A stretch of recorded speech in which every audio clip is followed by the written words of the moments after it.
The envelope was already in my hand before I realized the doorbell had rung, a thick cream rectangle that felt heavier than paper should, the kind of weight that settles in your palm and refuses to leave. My name, Daniel, was written across the front in ink so black it looked wet, the handwriting sharp and unfamiliar, like someone had pressed the pen too hard out of anger or precision. I flipped it over. No return address. Just a wax seal, crimson, cracked down the middle as if it had been pried open and resealed in a hurry. Sarah was still upstairs, humming in the shower, the water drumming against tile in that off-key way she did when she thought no one was listening. I should have waited. Instead I tore it open right there in the foyer, the paper ripping like skin. Inside, a single Polaroid and a note folded so small it could have been a postage stamp. The photo hit the floor first, face down, thank God, because my fingers went numb the second I recognized the bed. Our bed. The duvet with the tiny coffee stain near the pillow that Sarah always joked was shaped like Australia. But the bodies tangled in it weren't ours. One of them was hers. The other was Mark, her boss, shirtless, mouth on her neck, her fingers digging into his back like she was trying to climb inside him. The note fluttered after the photo, landing on my shoe. Pack a bag, 24 hours. That's all the mercy you get. The shower shut off. I heard the creak of the bathroom door, the soft pad of her feet on the runner. I couldn't move. My lungs forgot their job. She appeared at the top of the stairs in my old Penn State t-shirt, hair dripping, smiling like any other Tuesday. "Hey, babe, did the mail come early?" Her voice cracked on the last word, eyes flicking to the torn envelope, the photo on the rug. The smile died so completely it was like someone yanked a plug. "Daniel, don't." The words scraped out of me, raw as gravel. I bent, slow, knees cracking, and picked up the picture. Held it between us like evidence in a trial neither of us had agreed to attend. "Explain." She came down one step. Stopped halfway, gripping the banister so hard her knuckles blanched. "It's not what." "Stop." I laughed, and it sounded insane even to me. "You're naked. He's inside you. I can see the mole on your hip, Sarah. The one I kiss every birthday because you hate it. Don't you dare tell me it's not what it looks like." Her face folded in on itself. Not tears yet, just this crumpling, like wet paper. "I was going to tell you." "When?" I was shouting now, voice ricocheting off the vaulted ceiling we'd painted together the summer Leo was born. "After the next promotion. After he bought you the house in Vale you keep circling on Zillow." She flinched. "You went through my phone?" "No. Your boss did me the courtesy of a glossy 4x6. I flicked the photo, it spun in the air and landed face up between us. Sarah stared at it like it was a corpse. "How long?" A tear finally escaped, sliding over the freckle on her cheek I used to call her Cinnamon. 4 months. 4 months. While I was teaching Leo to ride without training wheels. While I burned lasagna because I was helping her rehearse for the Tokyo pitch. While I folded her stupid cashmere sweaters into neat squares because the dry cleaner lost one and she cried for an hour. 4 months of her coming home late, smelling like cedar and someone else's ambition. I backed into the console table, knocking over the bowl where we kept keys and ticket stubs and the tiny plastic dinosaur Leo insisted lived there. Everything scattered. "Was it the trip to Denver?" My voice cracked. "When you said the hotel lost your reservation and you had to share with Mark?" She nodded, barely. "And the night you came home with your blouse inside out? They spilled Merlot?" Another nod. I pressed the heels of my hands into my eyes until I saw stars. "I asked you if something was wrong. You said work stress. You let me hold you while you cried about quarterly reports." I dropped my hands. "You let me make love to you the next morning. Do you remember? You whispered my name like it still meant something." "It did," she choked. "It does." "Bullshit." The word exploded out of me. I grabbed the envelope, crumpled it, then smoothed it again because I needed something to do with my hands that wasn't wrapping them around the throat of every promise we'd ever made. The note says 24 hours. Is that his idea of generous?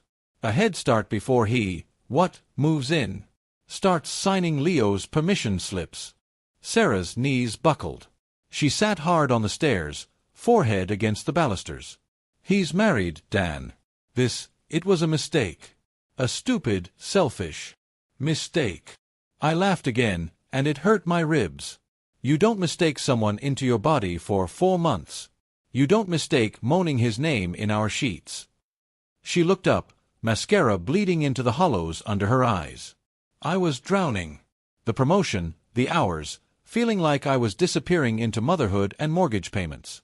He saw me. Really saw me. I saw you, I whispered. Every day. I saw you fall asleep reading Goodnight Moon with your mouth open. I saw you dance in the kitchen to that awful Ed Sheeran song. I saw you puke in the rosebushes after Leo's first birthday cake. Where was I not looking? She had no answer. Just shaking shoulders and the kind of silence that fills a house until it bursts. I left her there on the stairs and went to the bedroom. The bed was made, hospital corners, because Sarah was anal about that. I could still smell her coconut shampoo on the pillows. I opened the closet. Her side was color-coded, blazers marching like soldiers.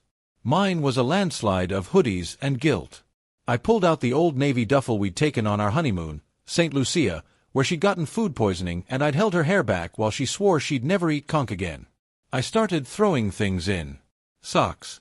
The photo of Leo from last Halloween, Spider-Man mask crooked.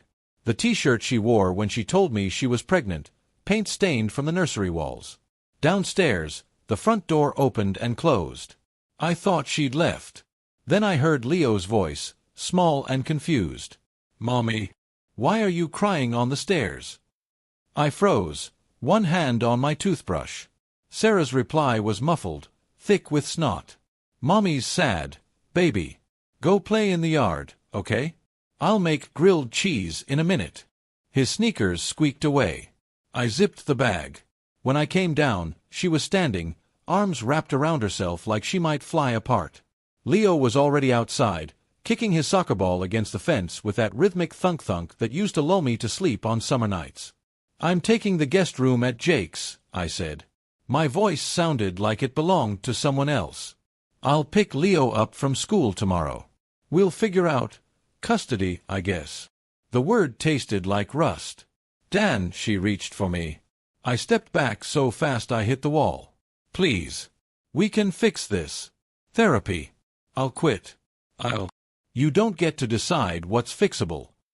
I looked at her, at the woman I'd loved since she spilled coffee on my shoes at that awful networking event 12 years ago, and felt something inside me calcify.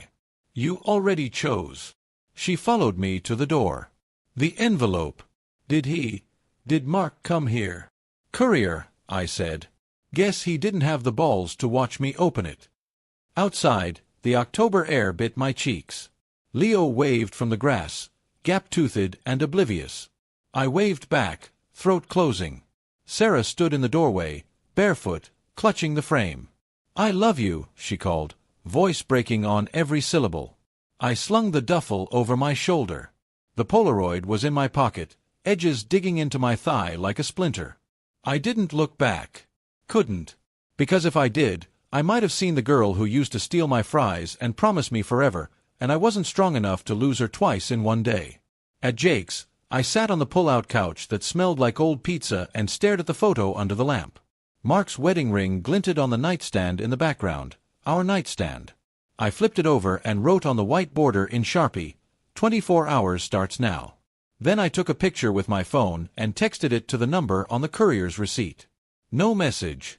Just the image. My phone buzzed almost instantly. Unknown number. You have no idea what you just started. I turned it off.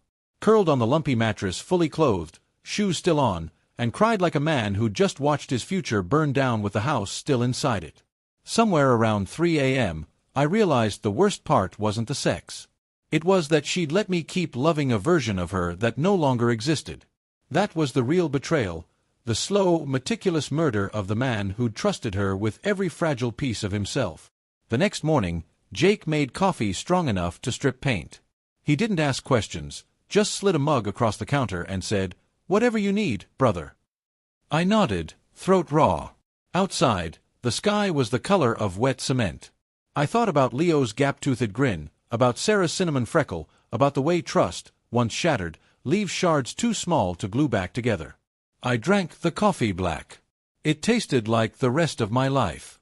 Love isn't the promises we make, it's the ones we're willing to keep when no one's watching.